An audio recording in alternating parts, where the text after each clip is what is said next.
Hi guys, it's me, and this week is Neurodiversity Week, so I want to show you the presentation that I made to show to my whole school.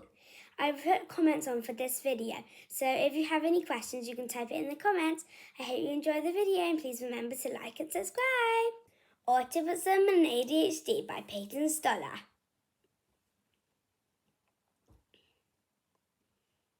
I hope you like this poem that I made about me. This is my own version of a poem by 12-year-old Ava Gallia. Take a seat and sit with me. I want to talk about ASD. If you don't mind, I'd like to explain a little thing called autism and how it affects my brain. It can make me anxious, angry and afraid, but this stays on my head or my face is not displayed. I may seem heartless and question your meanings, but it takes me a little longer to process my feelings. A girl sitting calmly is all you can see, but inside my mind I am far from free. My thoughts collide, my senses take hold, I become overwhelmed by the smallest fault. Clicking pens, ticking clocks, that boy's chair and the way it rocks. All different smiles attacking me, the room, your lunch, my teachers say.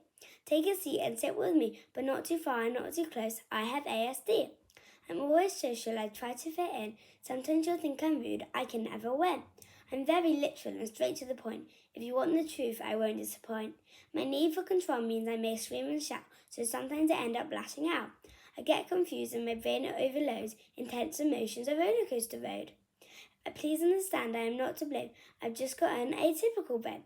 It's not all doom and gloom, I'm often the funniest girl in the room. I'm quirky, unique, kind and caring, I'm loyal, protective, and sometimes sharing. I'm obsessed with squishmallows and all things rainbow, and I'm the youngest girl you ever seen. Take a seat and sit with me. I am Peyton, I am me. Now I want to show you two of my favourite videos that explain autism and ADHD really well.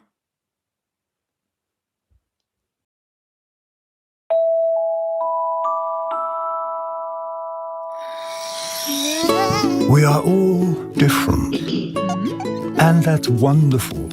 Some differences are easy to see. Height, hairstyle, eye color, and so on. Other differences can't be seen. Our favorite foods, fears, or special skills.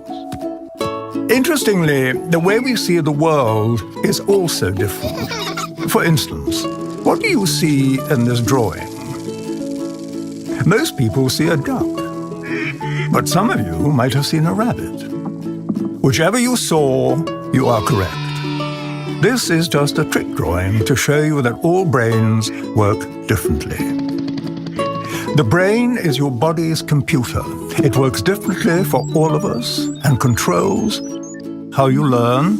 That's why we are all good at different things.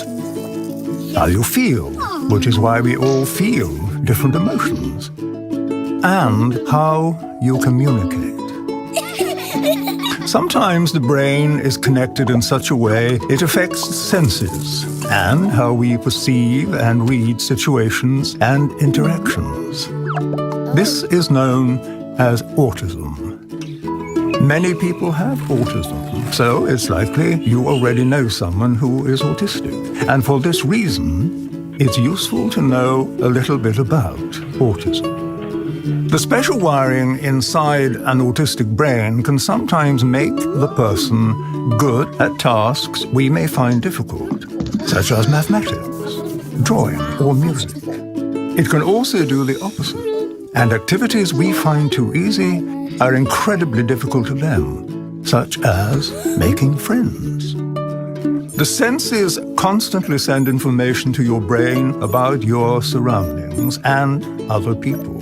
However, when a person's brain and its senses don't communicate well, the brain can become overwhelmed and confused, affecting how they see the world. Picture yourself walking down the street.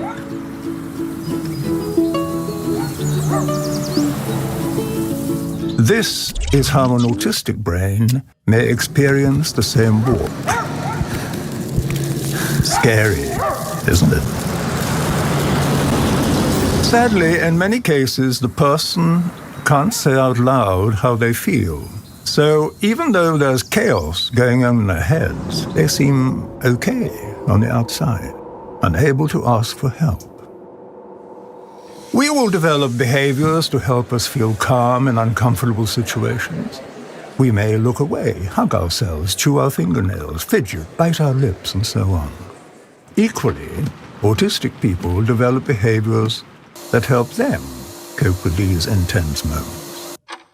These actions may seem unusual, but they're just their way to feel calm. When they happen, it means they are having a hard time. The kind thing to do is not to give them an even harder time by getting cross, ignoring them, or mocking them. Remember, just because a PlayStation can't read an Xbox game, it doesn't mean it's broken. People with autism need friends who are willing to take the time to know them. With good communication and plenty of patience, everyone would be better off. People with autism are not ill or broken. They simply have a unique view of the world. And with a little support from their friends, they might just be able to share that view with us.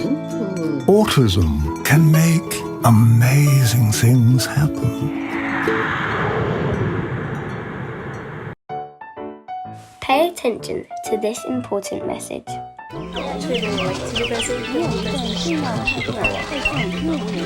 Did you get any of that? Well, this is how it feels to be me. I have ADHD, which is short for Attention Deficit Hyperactivity Disorder. It's a fancy name for people who find it hard to concentrate, remember things, and organise themselves. But who tend to be really curious, creative, and enthusiastic. Imagine your thoughts are planets and your brain is a spaceship. Most people can navigate it easily. They go where they want, when they want, always at the right speed. For example, slowing down to pay attention in class. My ship often feels out of control, like when my teacher is explaining something and a word reminds me of something else, which makes me think of another thing. My brain keeps connecting ideas at top speed till I'm miles away from where I'm supposed to be. My speedy brain can be frustrating because it doesn't always let me think things through before I do them. Then I feel silly and embarrassed. But ADHD can mean an advantage for solving problems. If my brain rocket is pointing in the right direction, I can find solutions faster than other people, and I often think of ideas that nobody else has thought of. I need to move so I can think. Fidgeting, rocking my chair, biting my nails, doodling, even talking. The problem is, adults think I'm choosing not to pay attention, when actually movement is my brain's way of helping me so I don't get distracted. Being so energetic can be an advantage too. I love doing practical jobs and I can be very helpful. I'm endlessly curious and keen to try new activities. My teammates see me as brave, but the truth is that my speedy brain doesn't give me time to think about the risks. When I'm doing things I find interesting, my brain works better. Unfortunately, that's not always the case at school. I often get told off when I'm fidgety or when I've forgotten something. It feels like I can never do anything right, which makes me sad and sometimes angry. I'm usually good at making friends because I'm fun to be around, but sometimes children find me annoying when I don't know when to stop and do silly things without thinking. I feel upset when they don't invite me to things.